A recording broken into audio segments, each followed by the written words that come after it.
أنا إبراهيم توفيق عكاشة وجاي أجيب لكم النهاردة مفاجأة من مزرعة عكاشة. تعال نشوف خوفو ابن البلبيسي وفرجينيا.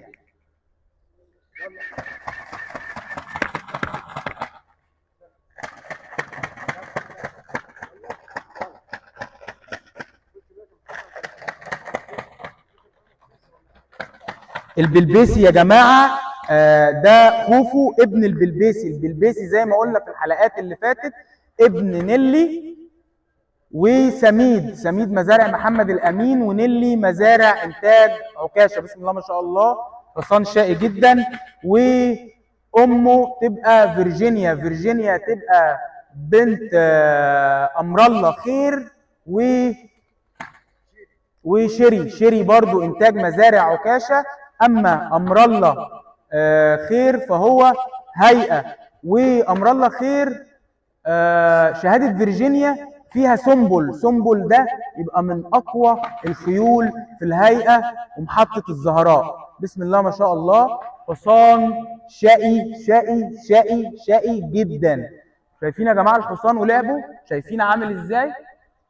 حصان شقي شقي شقي شقي جدا.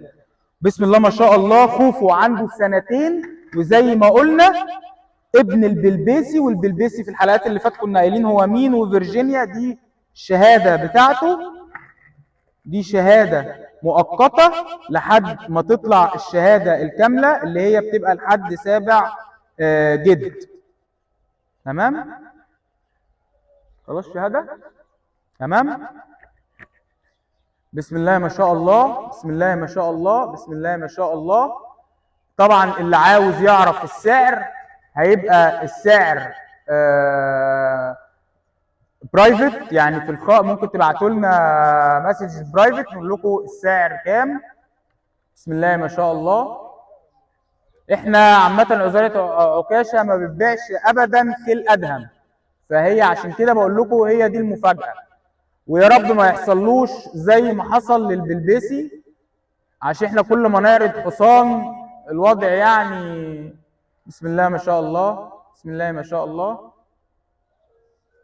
نقرب بقى من الحصان ونشوف جمال وقفته وجمال الرقبة.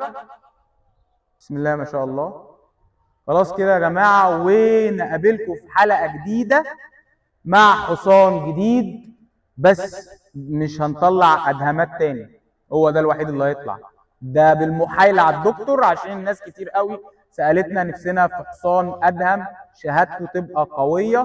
فشهادة خوفو تقريبا من أقوى الشهادات الموجودة عندنا، لأن عندنا في البلبيسي في جمعة وهو حصان قوي جدا من الهيئة، وعندنا في فيرجينيا في جده في سنبل، وسنبل برضو من الخيول القوية جدا في الهيئة محطة الزهراء.